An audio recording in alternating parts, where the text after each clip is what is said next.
So, the FNaF series is definitely an interesting series to say the least. To start off, the series will be celebrating its 9-year anniversary in a few days.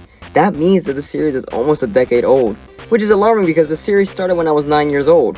I am now 17, turning 18 next month. Yeah, time really flies by when you're watching children get murdered and stuffed into suits, right? The series has multiple entries to it, which has the fanbase pretty divided.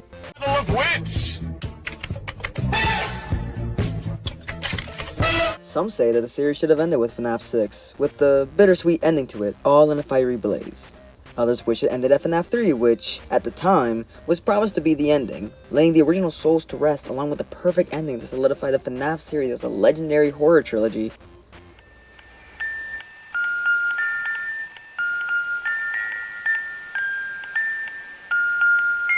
And others like to watch this peanut-headed, stinky British man get burned. Wow, this guy's really... I always come back. Yeah, we get it! Despite what side of the argument you're on, the FNaF series is still going strong, now spanning 9 mainline games along with multiple spin-offs ranging from FNaF World to, Holy fuck, it's Freddy Faznuts in my house! But the series has gotten weird over the span of 9 years, and that's what we're here to talk about. Will you start the damn video already? Yeah, I probably should.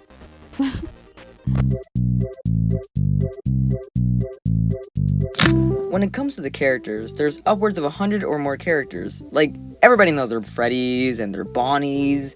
Maybe if you're a pretty casual fan, you know your Nightmares and even Funtime animatronics. Who the fuck is Yenda? Oh my god, bro. Oh, hell no, man. What the fuck, man? No, seriously, I mean, like, if you've been a long-time casual fan as I have, just take a look at the wiki for all the animatronics. Just, like, there's so many weirdos in here. Don't look at me that way. Yeah, the AR Games has made a lot of weird animatronics, or rather, skins for said animatronics. But one can't help but stand in awe as we have to say Freddy Fazbear exists in the same universe as... Boulder Toy Bonnie. Yeah, with the AR Games, they have these skins that I'm pretty on the fence of in terms of design. Some of these kick ass. Clown Springtrap, Katrina Toy Chica, Aeronaut Toy Freddy, and Curse are all dope as hell. Along with the goofy designs that are definitely tongue-in-cheek, like Easter Bonnie or Granny Foxy. But with the good, there's also the bad. Like these guys. So we got Skyliner Reject, my OC from 2012, weird slimy noises, and...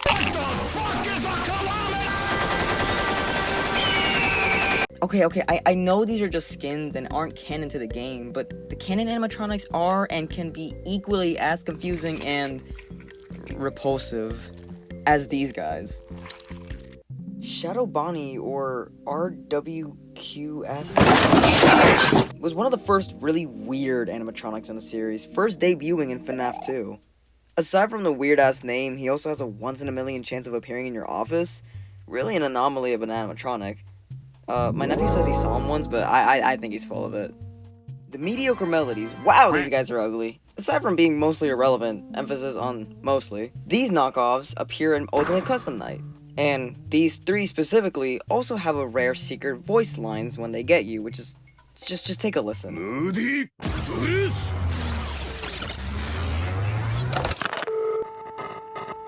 This is how it feels, and you get to experience it over and over and over again, forever. I will never let you leave. Now, if you didn't catch it, there's a quieter voice talking under these animatronics, which sounds eerily similar to Lefty's. Shh. There is room for one more. Now, what does this all mean? I don't know. What I do like about these barely lore-relevant animatronics is that Glamrock Mr. Hippo is also a canonical character found in an ending to security breach in a newspaper, announcing that he is taking over the bassist role for the band, while Monty's taking over the vocals. I don't even have a joke for this one. The Entity. Yeah, what the hell was this guy? He never necessarily did anything to you, or did he? In the entirety of the playthrough that I watched, which was Markiplier's, the Entity, as it was known, seemed vague. Was it malevolent? It seemed to negatively impact Cassidy at the very least, but I'm not really sure. Either way, it was pretty cool. Bye-bye! Wet floor signs, or pat-pats as Daco calls them. British. These guys were just weird. Just why did they scream in agony as you deactivated them? They also seemed more alive than they should be. It kind of gives me the old energy of the animatronics in the first game, being more alive than they really have any right to be. It's just a shame that the fear of this uncanny nostalgia comes from a wet floor sign, of all things.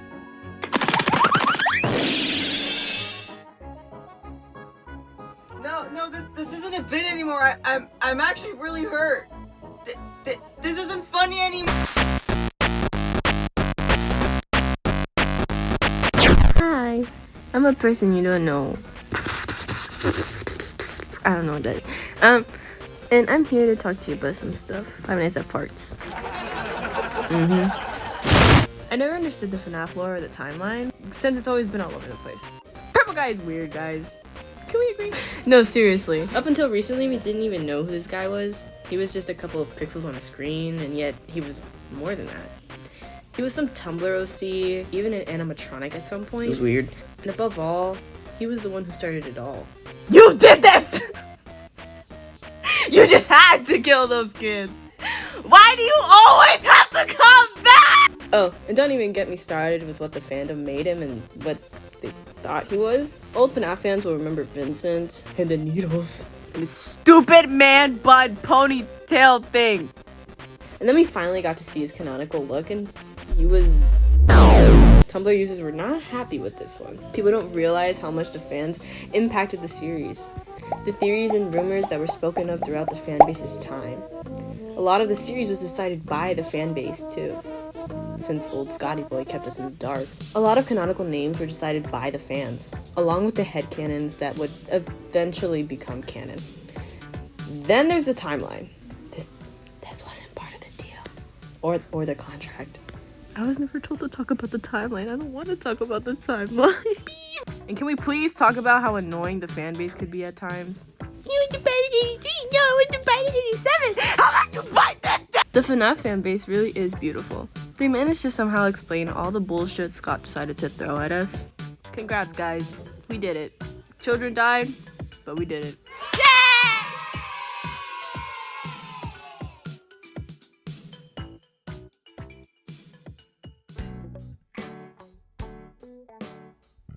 So it's the end of the video, and I'd just like to come on here and say a couple things. I'm Similar Green, or Adrian if you'd like to call me that. I'd like to start off with a huge thanks to my girlfriend, RadioaktiveKat, who came on here and did a segment and was just generally very supportive of me in general, so I love you.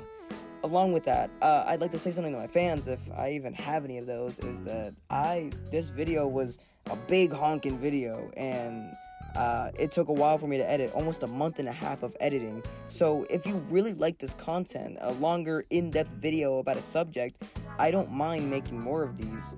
Just let me know in the comments section. Along with that, I hope this video blows up and at least gets 1,000 views. And on that note, if you happen to be some random person that stumbled upon this video and enjoyed it, I implore you to please like and subscribe and let me know. I do this as a hobby and passion. I don't get paid for this, so I really love to see feedback. But that's really about it. So have a good day, good night, or whatever it is for you. Just have a good one. See ya.